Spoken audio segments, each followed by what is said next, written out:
All right, so welcome back. And I'm going to now go to discuss what we call affectionately the Greeks in terms of options, which is purely what we have done before, comparative statics. That's all, okay? Sensitivity analyses. So the first thing, I love this table. Remember I have spent a lot of time in consulting, and a lot of times you put together documents that are useful for people who don't necessarily understand the math, but it's important to get this through to them. So this is the summary table of all that we have done here in the Greeks. All right. So basically the question is the price of an option, or in economics we tend to use the word price and value somewhat interchangeably, which is not, they're not the same, but we'd say the market price is the value because that's the price that the market is valuing it at. All right. So the value of option. So the question here is European call options. Is it increasing in current stock price? Plus says, yes, it is. A European call option always increases in the current price of the underlying security. It is always decreasing in the strike price, hence the negative sign in this box. Time to expiration, not clear. Volatility, plus. And that's something we have seen. It holds plus for all options. Any option, call, put, American, European, always increases in volatility. It's options are. That's, well, one of the reasons why they are such useful as insurance. They play such a massive role in insurance. Risk-free rate, a European call option increases in the risk-free rate. Future dividends, a European call option actually falls if future dividends are high, and once again, that's something we can talk about in detail. And the idea is anytime there is a dividend, that invariably decreases the underlying security price. The adjusted returns are clearly adjusted for that dividend payment, but the underlying security price, just the nominal price, will go down as a result of a dividend payment. So the European call option always reduces if the future dividend goes up. European put option is decreasing in current stock price. It is increasing in strike price.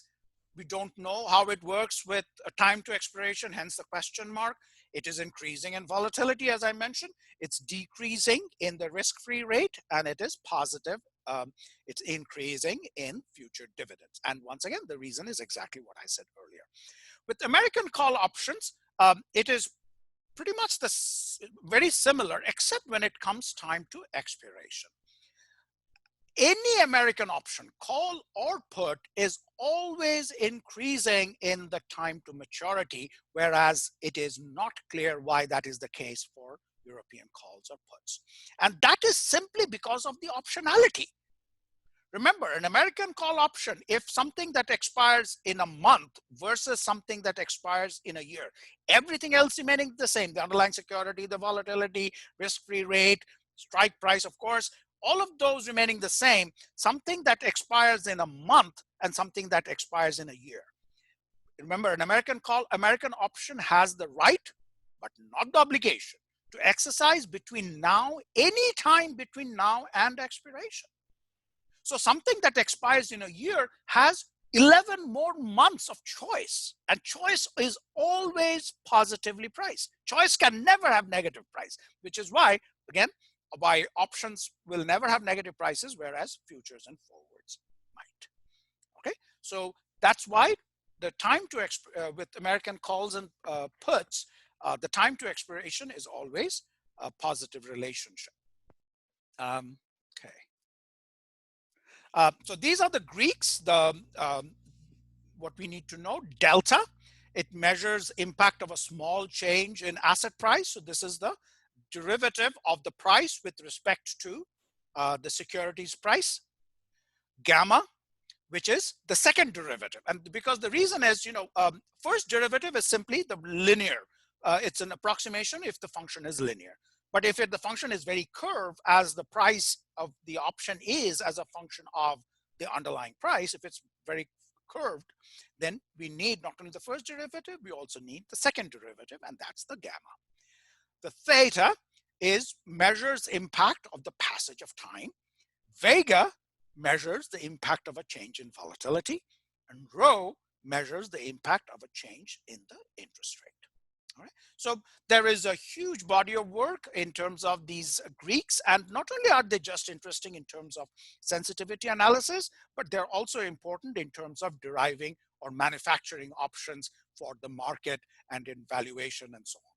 Obvious reasons. I mean, why do we care about the partial derivative? Because that's the linearization of a function. So that is extremely helpful for us in terms of the Greeks. Let's look at a few calculations. So first, let's say we take the Standard and options on the Standard and Poor's. Now remember, these are actual data, not made up numbers. So please don't tell me these don't work in real life. These are real life. These are actual data. So we're doing 12/29/2017. Strike price is, we have all the strike prices. What are the dates that we have looked at? We are looking at data for the last half a month of 2017. That's the data we are looking at. We're looking at all possible strike prices that we have data for. This is Standard and Poor's, remember, European options. Then we get the actual data for the best bid. We get the data for best ask. This gives you the price, the option mid quote, the underlying price, which we get from the SPX underlying data doing VLOOKUPs. This is underlying price squared. This is to capture that gamma. The function as the price as a function of underlying price gives you the delta. We take the underlying price, that's the curvature, to get a measure of the gamma. We take the underlying price squared. Strike price, as we've seen, time to expiration is just the difference between, so going back to it, sorry, date of this price, expiration date of the option, days to expiration, strike price, bid price, ask price, price of the option. And then, because in Excel, there is this very annoying thing about having to set these columns in line, which we don't need in better programs like SAS. But anyway, so what are we trying to do? We are going to do now. So, okay, let me finish this thing. Time to expiration is maturity minus the date on which we are valuing the options. The implied volatility of the option is something we are getting from option metrics, as I mentioned earlier. Option metrics is actually reports implied volatility. So what are we going to do?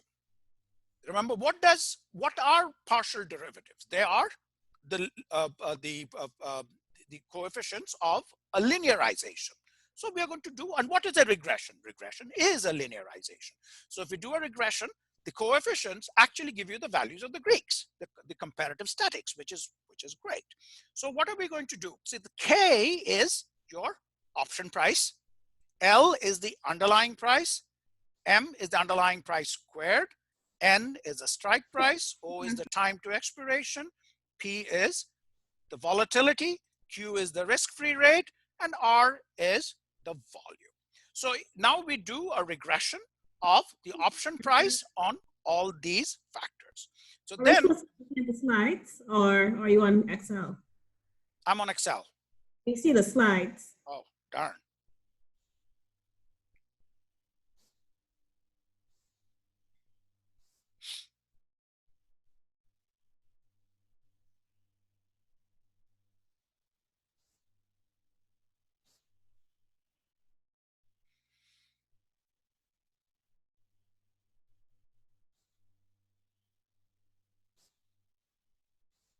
All right, let me then quickly go through what I was, you couldn't see what I was showing you. So date of this price Then expiration date of the option, which we get from option metrics, actual data, expiration date, days to expiration is computed by subtracting the two, actual data. These are all for call options.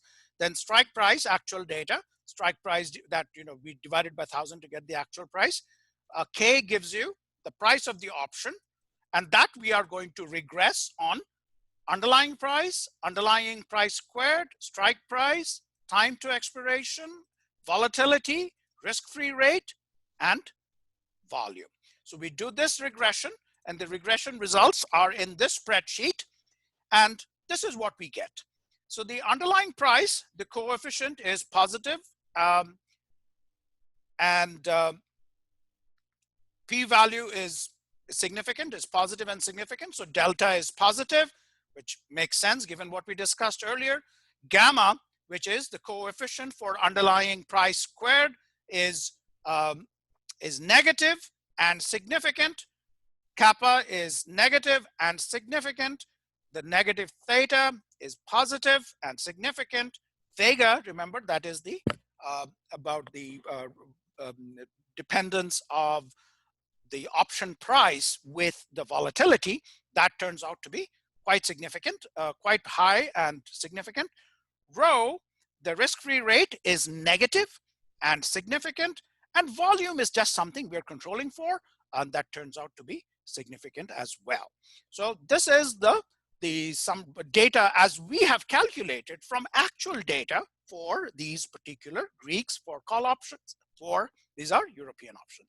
Similarly, we do them for put options, also for the Standard & Poor's underlying data. And these are the coefficients we see, and we look at the signs. Some of them are significant, some of them are not. And for the put option, turns out the delta is negative, but not significant. The gamma is 0, it's negative, but not significant, and so on. All right, so these are various, these are the Greeks as we calculate them from actual data, actual markets, actual real world.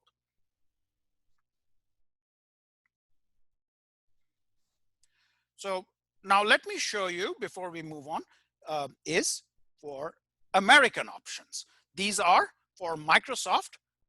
This is worksheet number, this is file number 29 for Microsoft, and we do exactly the same calculations. We have the date. We are looking at valuations on different dates.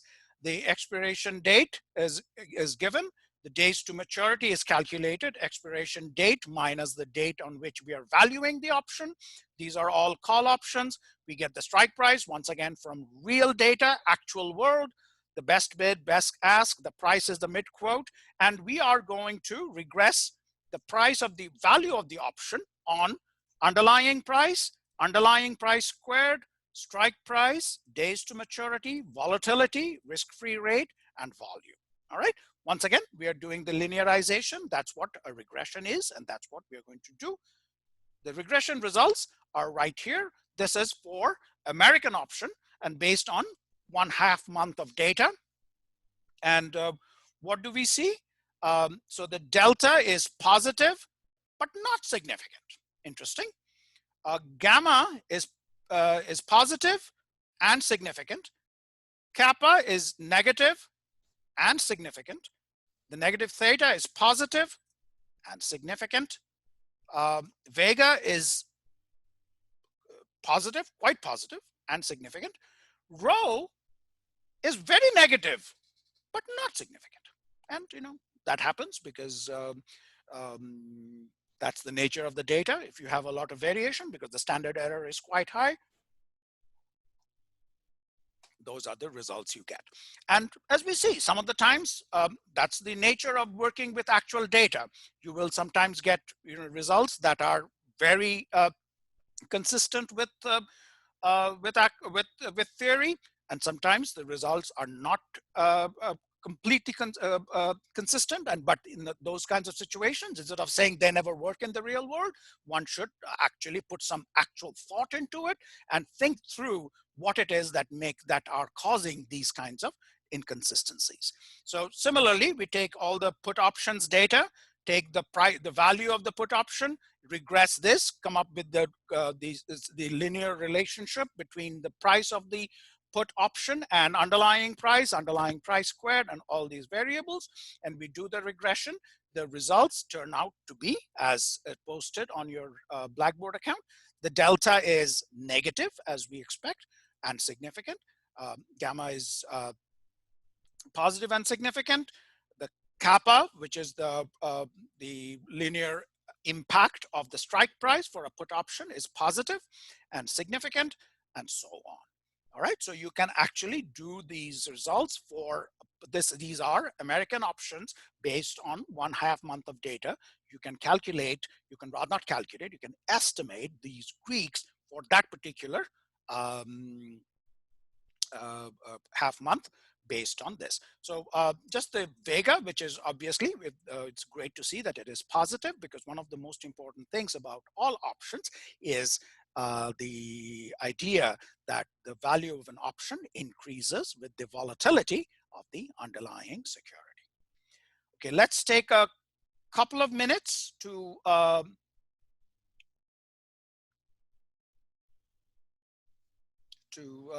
discuss this. Any questions?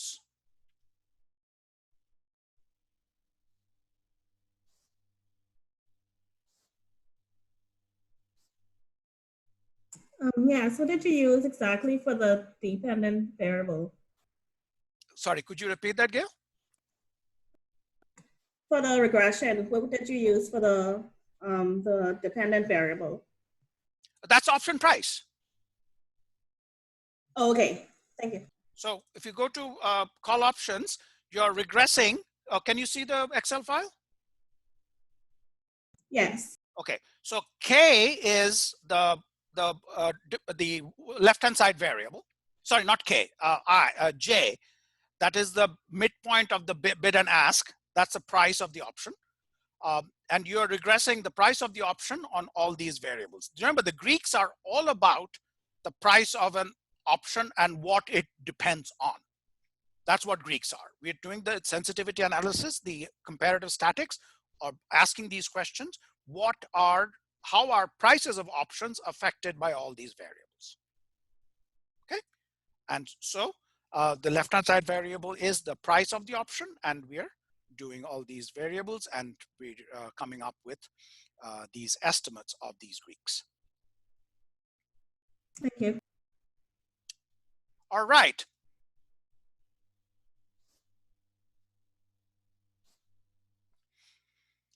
All right, so I'm now going to hand over to you all. So plaintiff team, defendant team. Plaintiff team is going to go first. Who's going to take over the screen for the plaintiff? Because we cannot have everybody doing their screens. Mavis, do you want? Yeah, I will share the screen. Just okay. 1 sec. If you have, let me find the. If you have trouble, let me know, because we have had trouble in the past of. Can you see my screen now? This one. Sure. Yeah. Can you see my screen now? Yes, I can.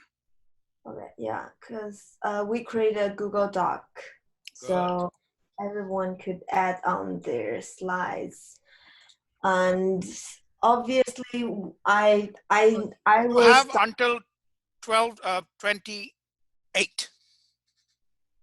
What? You have until 12:28. Oh, I'm not the only one who present. Because we did different slides, so it's better, I guess, we all illustrate our own slides. And yeah, and for the, I thought it's a debate. Sorry, I'm using 2 screens, so yeah, because I don't have this camera on my desktop. No, we can see your screen. Don't worry. So continue. Let's get started. We have 10 minutes for the whole team. No, just not when I say you, I meant you plural. both, your entire plaintiff team, you can decide who presents. I don't mind if it's only one or everybody, that's fine, but you have 10 minutes. So now you have until, okay, 12:30.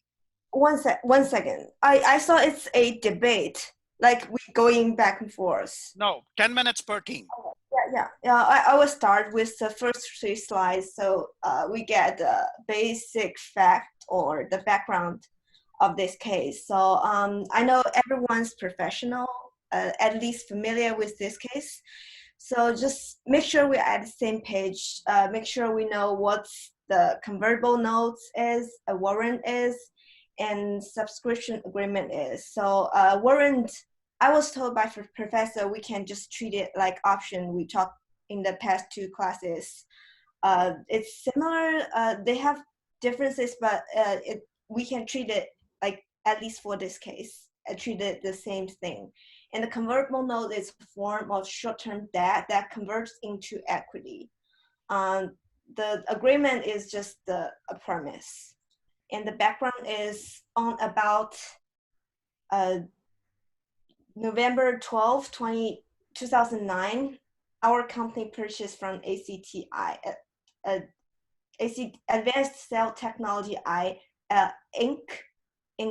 Incorporation, a $722,000 face amount of convertible note for $600,000, and the warrant to purchase 877,000 share of common stocks.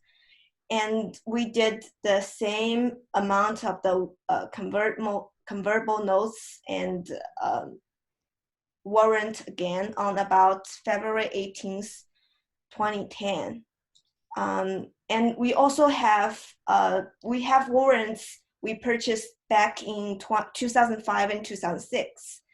And all the warrants contain an initial exercise price of 0.108 per share, and convertible notes contain an initial exercise price of 10 cents per share.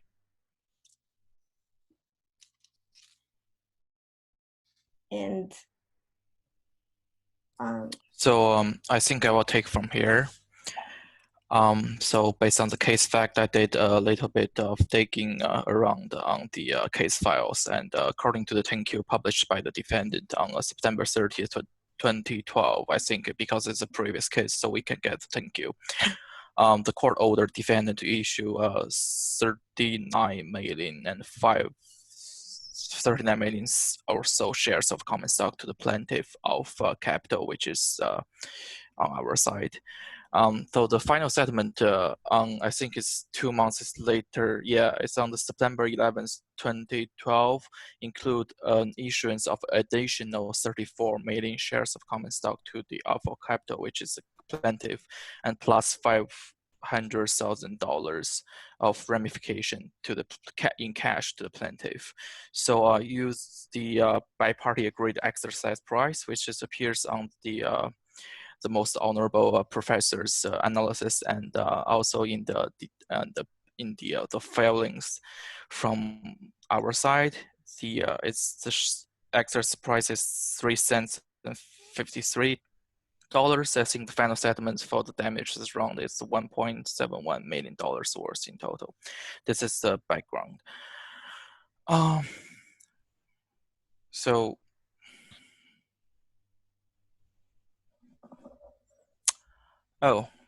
I think, yes. Okay, so this estimation approach discussion about the defendant's expert and insists ex post analysis is somehow have some logic flaws. So ex ante method is solely based on the available information on date of the injury and only consider those information even though the experts already have the following information. Using an ex ante analysis with signal or the subsequent information may artificially omit the actual consequence on plaintiff. The estimation of damage will be more accurate if it's considered. So here's the thing. So the opponent's set of expert witness said about things like in the lottery or in gambling, with the problem of in a lottery and gambling, information is not available. The probability in a lottery is generally normal distributed, and with no interested party can be able to take into effect of the information flow. And in this case, since the court orders the defendant to issue stock to our plaintiff, that means the court acknowledged that the time loss is on the fault of the defendant. And here a lottery, again, like I said, like the previous slide, as I also said, the slide 7, please, slide 7. Okay. In this case, I think the plaintiff would have the information had the defense not knowingly breaching the contract and hide the information from the plaintiff. Therefore, I think the analogy is false in principle because the information stopped flowing. That's representing a lot of things, and that's causing the damage to hurt. A lottery in principle is different from what we exercise in practice in the finance world. If we breach a contract, we breach a contract. That's just like, it's wrong. So slide 8. So we did some more things about like how to value our damages, and I think the untimely information cause damage more than one way than the option pricing. So Okay, can I besides the interrupt damage, for a second? I Sure. see Crystal Shao, your comments are in Chinese there.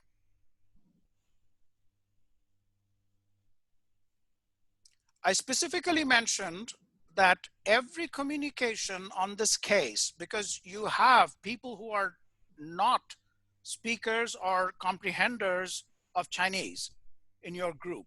So to have your comment there in Chinese, despite my repeated instructions, is quite wrong. Okay, continue. Yes. So besides damages that calculated by our expert witness and the respectable defense expert, damage response from my perspective more than one way.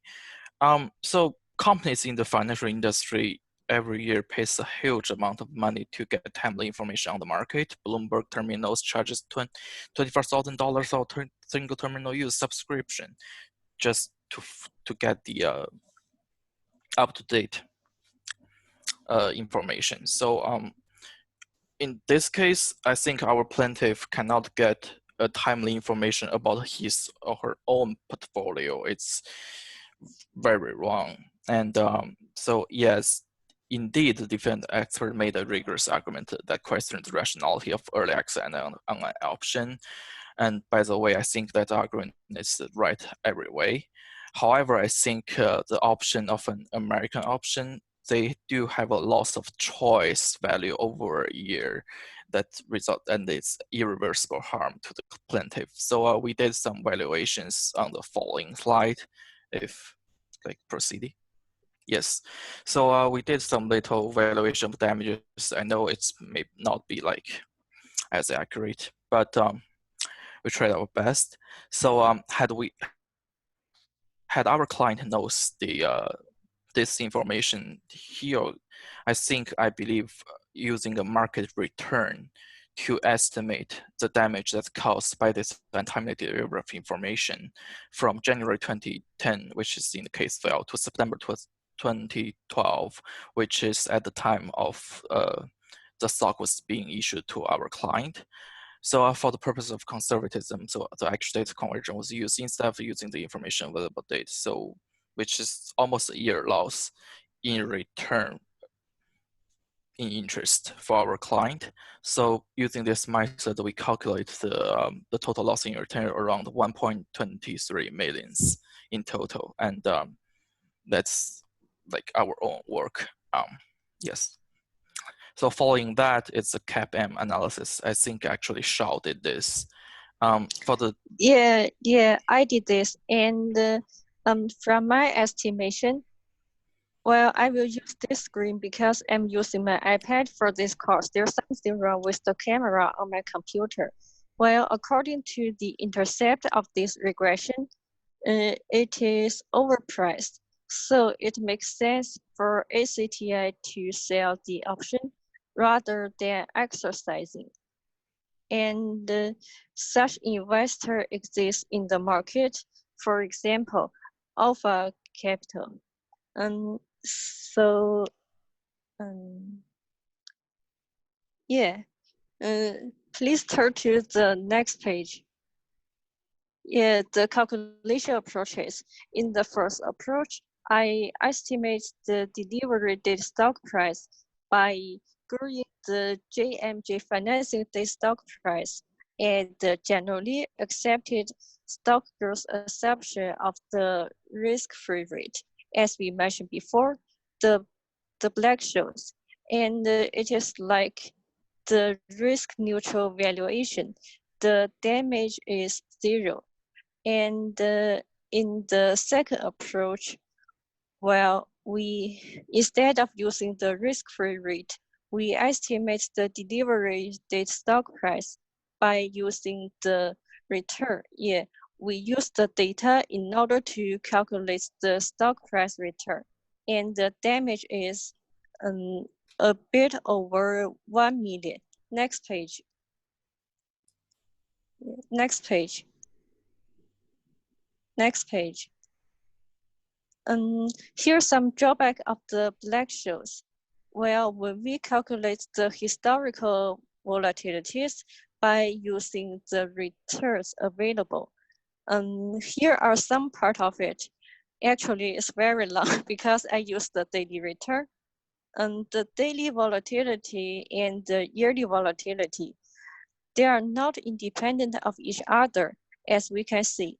And the stock is quite volatile because the return is sometimes 0 and sometimes it can go to very high values, like nearly 20%.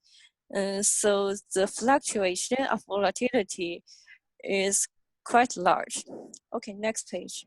Okay, can you go back to the volatility diagram? How are you Yeah. getting from a daily volatility of 9% to yearly volatility of 150%? Actually, I use the historical volatilities, and well, I use the trading date times the square root of the trading date. So square root of 252 is what you need to be multiplying by. How do you get to 15 times square root of 250? Okay, perhaps I need to check my calculation. Okay. All right. Anyways, I just want to show they are not independent. I So did that what are in those? a hurry. So what is it that you measured? What is it? So I see, this is fine. This range is fine. So the adjustment of daily volatility to yearly volatility is fine. What I'm concerned about is what is it you're showing here? What is it? The differences? What do different rows mean? I just want to show why the black shows assumption can be, Fine. What is can it? be What is used. it you're showing here? What are the different rows for? What is the first row? Explain to me what the first row is. The first row is the daily volatility. I mean, I calculated by using for what? For what? For what? For the ACTI. For what? For what? For what? What's the difference? So these are all for ACTI. What do these different rows mean? What is the difference between row 1 and row 2?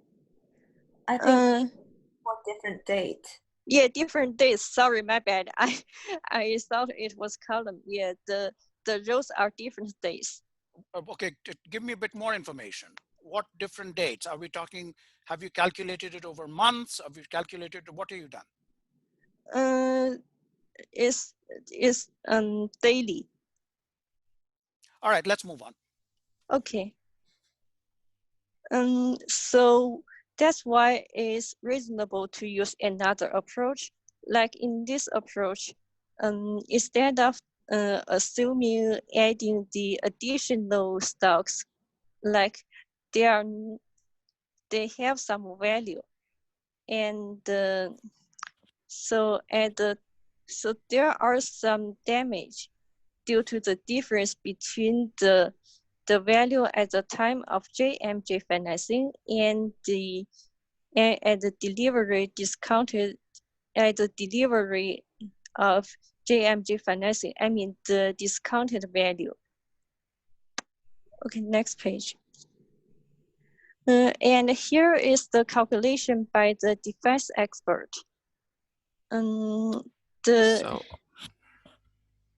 So hi, Okay. so if I may, from page 11 to page 16, it's so we did this page 14, the drawbacks of the Black-Scholes, and we are aiming to provide that why isn't like optimal to just use that, because there are a lot of constraints, and in macro options is like the ex ante ex post. We don't know like whether dividend will be paid at the first place. And it's also using the volatility things also shows like a lot of things. And for these approaches, I think the first and second approaches was a replication of the defense expert report, and that's why I add the appendix A on there. And for the appendix B, it's just a replication of the defense expert calculation. Yes, thank you. All right. Well done. Thank you very much. Okay, so who wants to go from the defense team? Hi, Professor. Can you hear me? Yes, I can. Yeah, it's Jiakang. Hi, Jiakang. Yeah. Hi, so I will share my screen for you. While Jiakang is doing that, so I thought the plaintiff team did exceptionally well. Really, I am very impressed. You know, I love it. I find it that in the past, the plaintiff's team has always had more fun because they can make fun of me, which is great. I love it. You know, some of these examples, some of were very well put, especially you know, what I took out of it was, you know, Mavis, you really set up the case very well. Rundlin, you argued the difference between ex post and ex ante very well. And Yunshu, you did a fabulous job of criticizing the assumptions on the basis of which Black-Scholes work. And so all of you, you should be very proud of yourselves on a very good job. All right, let's see whether defense team can match up to it. Okay, thank you. So firstly, I will introduce the background of the case for you guys quickly. So at first, before the ACT, let's call it advanced, issued some new securities to the JMJ. The details of the warrant held by Alpha Capital are shown in the figure below. And the total amount is about 40 million, and the initial exercise price is about $0.1. Then, after the ACTA issued some new securities to JMJ, the problem emerged. Because based on the formal agreement, if Alpha exercises some warrants, the exercise price should be reduced, and thus some additional shares should be paid to Alpha Capital. However, when it exercised some warrants several times in 2010, Alpha Capital only got the formal exercise price and the corresponding shares. Thus, ACTA and Alpha Capital has some disagreements in the additional number of shares that should be paid and the harm caused by the delay. So in the next slide, my team member Chen Lu will show you some arguments by the Alpha Capital's report. Yeah.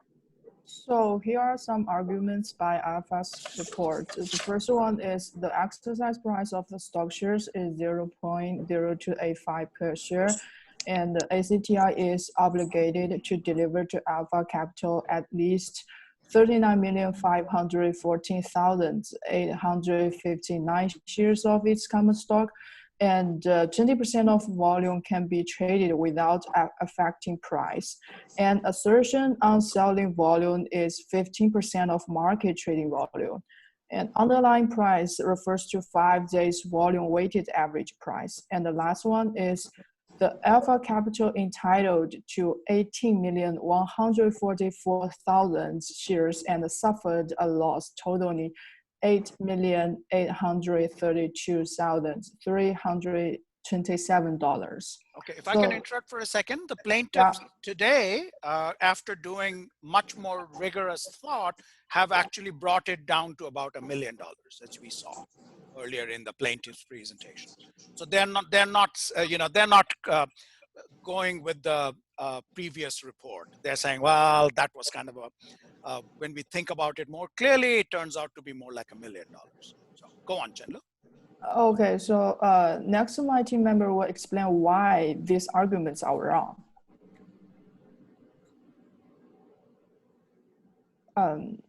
My team member? Here. The Alpha's report is fatally flawed. The reason is that the early exercise of non-dividend warrants are operational and without economic foundation. We all know that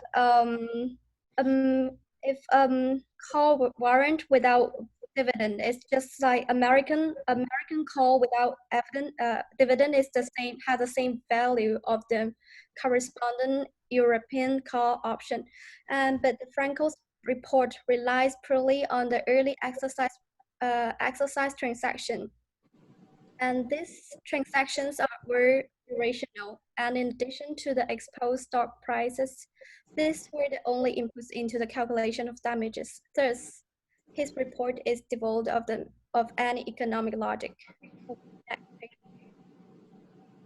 Okay, can we go back to the previous slide? Because I would like to add some points on the irrational behavior. Since the dividend is not paid until the warrant is expired, so the earlier exercising of the right to for early exercising has zero value, which means that the behavior would leave warrants holder potential losses on increasing underlying price, which is related to the intrinsic value, and also the increased interest value as well as the insurance value, because the warrant price would somehow increase in the future. That's a potential. And also take an example, if the warrants is in the money, holders can choose to short the option or exercising it. In the case, warrants generate insurance value, interest value, and appreciation on the gain at maturity, or vice versa for warrants at the money, because that can be a insurance value for the warrants. So rational holders would not do it, would not take the early exercising, but since the plaintiff team corrected the model down to the 100 million, so I think that's okay, because we evaluated the loss at that amount. But if Alpha was trying to impose the alleged irreversible loss from their irrational activity to our clients, that's kind of not fair.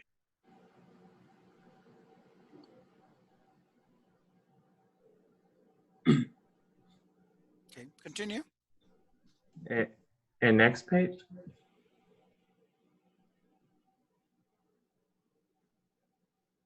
So the reason why we think the passive transaction is not illegal is because the payoff of X. No, it's previous slide, please. Yeah, the X post and the XN. So the payoff of the Xpan was kind of a result of looking forward. And if we are reasoning back the payoff to the initial decision, the holders may propose a more optional decision due to the uncertainty of the payoffs. For example, what the plaintiff team represent, they don't think the transaction is a gambling, but we think everything benefited from uncertainty is gambling. in the case, if someone won like $200 in gambling by 100 assets, it doesn't mean like additional gain would help gain like $200. So which means if our client delivers the warrants at the time consistent to the agreement, no one can guarantee how much they would exercise due to the potential change on their risk tolerance. So yeah, next, my teammate will. Okay. Beside to some previous points, we also want to emphasize some important idea about the page 9 content Franco parts. And the first one is the liquidity assumptions are unrealistic and unsubstantiated. And the second is no citation on his assertion. That makes kind of non-reliable again. And third, there's some inputs in the report that does not have any literature support and no generally acceptable methodology as the bias for his statement about liquidity. So based on the all points here, we can see this kind of lead to a non-reliable report. So this kind of not make sense and points. So that is why Alpha's report is slightly flawed. And next part, we will explain more about the assumptions. And please let me introduce the assumptions. There are 5. The first one is using the date on 2010, July 10th of JMJ financing. All outstanding warrants with exercise price should be above the $0.0353. And the second is using another date of JMJ financing. The first point is that reduction of the exercise price is to $0.0353. And the second is multiplication of the number of shares covered by its warrants by the ratio of the previous exercise price and $0.0353. This will prove the previous assumption of the price level. And please next the slide. The third is all of advanced securities issued we observed should not have had any restrictions on selling. And the first is before the expiry of the warrants, those securities has not paid on its common stock, even does not intend to do so. And those securities has also not had any splits or reserve splits on its common stock, even does not to intend to have. And the final assumption is Alpha was given authentic call warrants when it allegedly should have received the corresponding American call warrants. So the author's opinion is that Alpha suffered no loss as a result of the delay. Next, Gail will prove it later in her slides.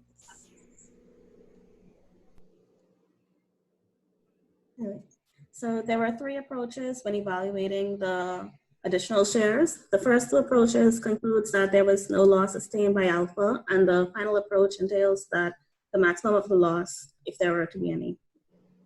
Next slide, please. So I'm going to attempt to explain the previously mentioned Atlantic call. So consider this. The holder of Alpha's American call warrant on their non-dividend paying stock loses the warrant before its expiration. Now say the holder regains the warrant later on, but prior to the expiration. In such a case, the holder of the warrant would not suffer any loss. This is because early exercise on such a security would be irrational. The right to early exercise would have 0 value. And that's what's being showed on this timeline. Next slide, please. Okay, now using the Black-Scholes formula, the missed opportunities that resulted in this delay were calculated by taking the difference of the value of the warrants on the delivery date and the warrant value on the date of the JMJ financing. So The formula uses the stock return for volatility of the prior year to JMJ financing and the two-year T-bill as a risk-free rate at the date of the JMJ financing. There are two possible approaches to calculate the delivery date price when using the formula. The first is using a risk-free rate to calculate the stock return, and the second approach would involve using the stock return to the year prior. Next slide, please. So the second approach, risk-free rate factoring. So we estimate the delivery date stock price by growing the JMJ financing date stock price at the generally accepted stock growth assumption of the risk-free rate. This approach is detailed in its table, and it results in a harm estimate of 0. Then we'll continue with the third approach.